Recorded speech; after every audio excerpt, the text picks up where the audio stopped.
Dan here for the Port Vale Foundation. Bit of a different video from what we do usually. I'm joined by Port Vale club captain, Leon Legge. Club captain, but also blogger. You've started a brand new blog. So for people who don't know, you have epilepsy. Yep. And you're documenting it through a blog, but also using it as a kind of information tool for people who may not know, or people who are in a similar situation to you, and also looking for somebody to look up to.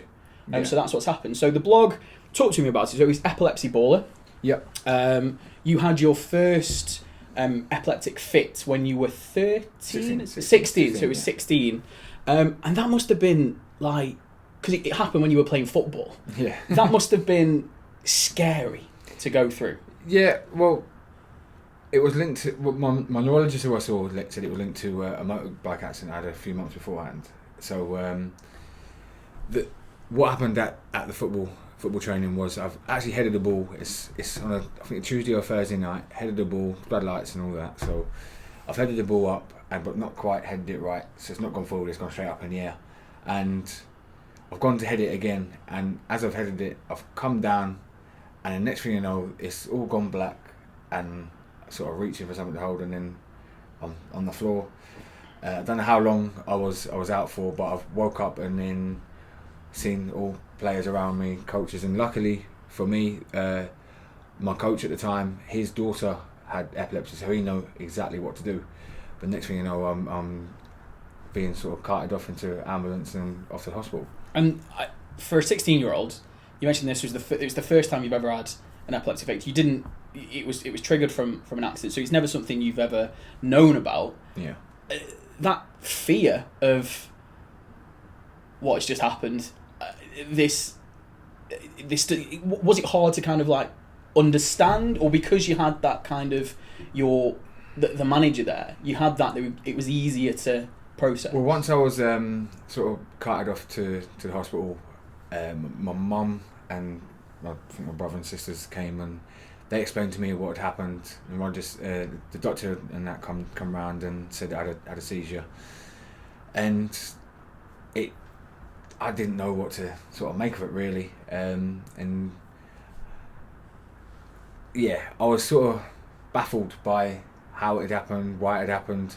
So, and I didn't really sort of know too much about epilepsy at the time. So, yeah, as the weeks and months sort of gone, I had a few more, and then that's when I had to be tested to see if I had anything like in the brain or anything like that. And then that's when I started getting regular checks by a neurologist, and he basically sort of pinpointed to my motorbike accident that could be the cause. So they knew that was the trigger. Was there ever a point in that where it was said you might not be able to play football because of the severity, and obviously with heading a ball?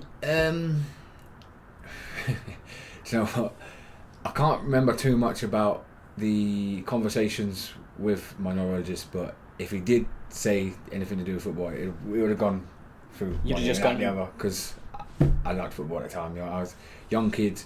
All I ever used to do was play football all during the week, and then Saturday and Sunday. That was me, my week, just playing football. So, but I don't ever remember the neurologist saying I couldn't play football, because I think I ended up back in football a couple of weeks later. So I just sort of got on with it really. So that was my attitude. It was selective hearing. He might have said it, but you went, yeah, I'm going to do whatever I want. For me, it was just, I just got on with it. I was a kid that just, yeah, okay, and then just got on with it. Since then, it's become a part of you that you're living with. It's not living in despite of you. I can't do that because of this. You're going, okay, I'll do it and see how long. As a footballer and as a professional footballer, did you take medication for it? Is that a difficult thing with the tests that you have to have as a footballer? Yeah, so I've changed medication over the last few years. So I've had, obviously, because I'm full-time football, so there was medication before that was on one of my old clubs that the neurologist I saw, he said that I need to come off of that because one of the side effects was that it actually makes you feel sleepy. So for me, playing football, to have something make you tired is not the ideal. So it was just finding the right medication, and you know, with drugs and that, they do have side effects. So it was hard for me to come to deal with having to take medication every day, and I've put in my blog that I didn't used to like taking medication, but it's just a part of what I do now. I'm quite routinal, so you just have to fit that into your routine. With that routine, and you mentioned it, like, is there a point where, like, what was there a point when you were growing up that you were just like, this is completely normal, and then obviously again as a footballer you go through medical checks, you go through the history of everything. I'm guessing it comes up really early, but how do you face that conversation with a new manager, with new teammates, with a new club? Because I imagine you don't want them to go, oh, this is an issue, because you're living with it, you're dealing with it. Luckily, I've never had, because obviously when you first come into football clubs, you have medicals, and so they ask you any like asthma, things like that. And when I put epilepsy down, I'm expecting like a big shock. But all the physios and doctors that I've had, they've been like, okay, so how do you deal with that? So luckily for me, I've had like good support around me at the clubs I've been at. But I have heard that other places where it's not been so, and I've recently spoke to a player where he's actually hid it for years. Wow. So, and he's only sort of come out to me now that he's got epilepsy, but he was advised by agents to say, don't say, because it could affect contract. So luckily for me, I was never put in that position, and I was just quite open with it, really. You know, coming into a new club, yep, got epilepsy, and you get the normal questions, really. So like, you know, what triggers, what am I to do if you do have a seizure? And for me at the moment, my seizures are actually when I'm asleep, so there's nothing really, I mean, God forbid it ever does happen again on a football pitch, but I don't really have them while I'm awake anymore, so it's always in my sleep. So for me, if I do have a seizure and so that it's before training or for that, I literally 24 hours rest, and I'm back out there again and do a bit of recovery, really. So it's good that you are so open, and it's good that it's not a barrier. And I think you mentioned the player coming to you and saying, oh, actually I've been hiding it. With the blog, is that something that you wanted to happen? You wanted people to be a bit more open with themselves, or was it an outlet for you to get those things written down? My intention with the blog was, it happened. Well, I spoke to a young lad, and he's at a football club where he's had a few problems, and I was sort of sitting there one afternoon, and I've been speaking to his dad and everything, so sort of sitting there and sort of going back in my head thinking, I need to do need to do more. I've been an ambassador for quite a few years, but I just thought I just need to do a little bit more. And then I've been thinking do a blog for the last sort of 3-4 months, but I didn't know how to start it, and I think this was just something that completely ignited the flame, and thought, right, just do it. And then once I got writing, it's almost like I couldn't stop. Yeah. So it was basically to try and be a bit more open, and I've just had loads of feedback from parents, coaches, just from everywhere, really.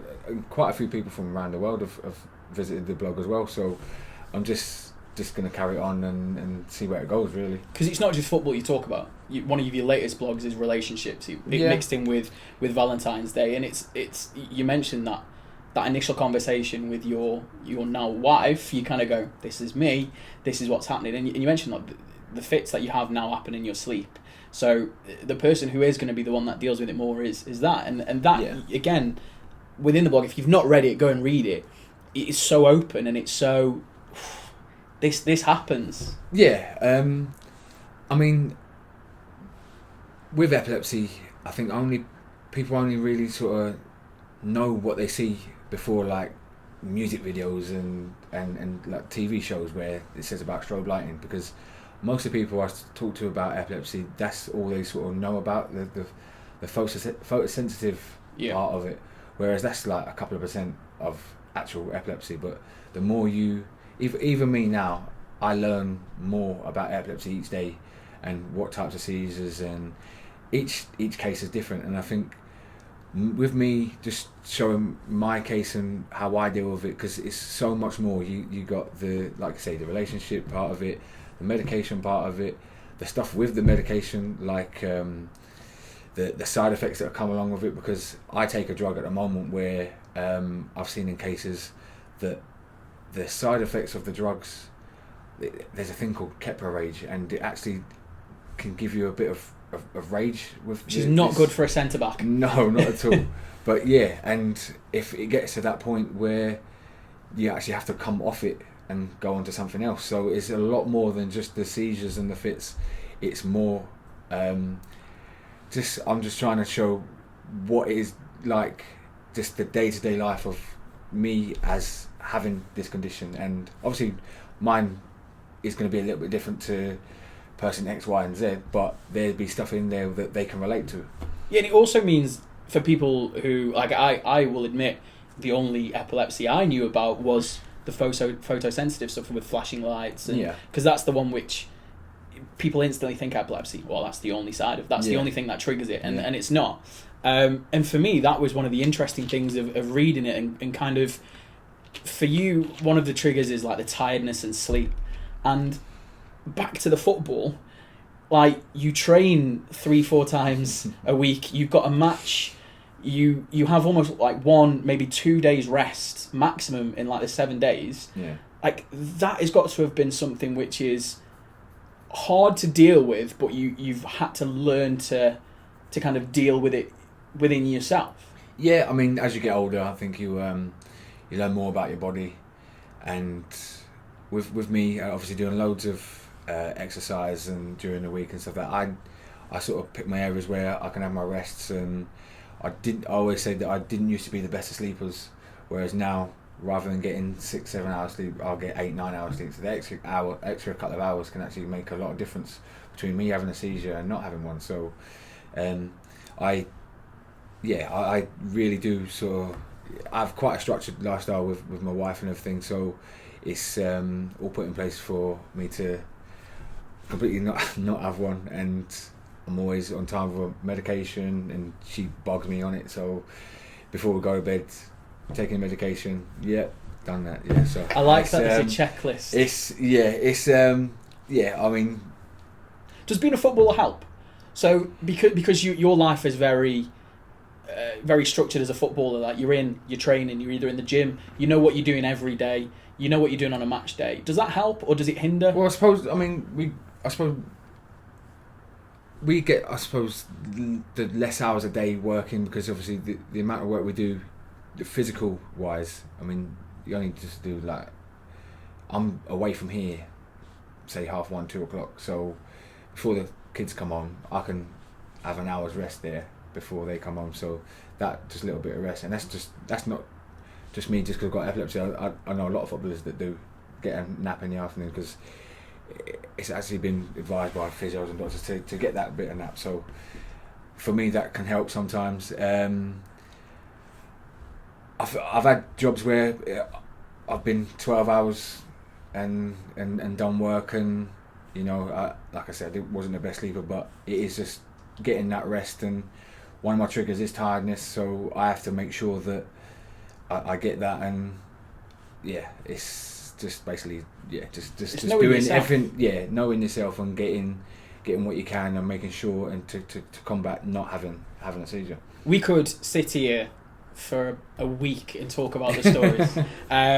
But it is on your blog, which is Epilepsy Ballers, and there will be links connecting it to it, and you've got a Twitter account for it as well, so you'll never miss when everything is pushed and when everything's posted. Do you have a schedule for posting, or is it once you've got it done, it's out there?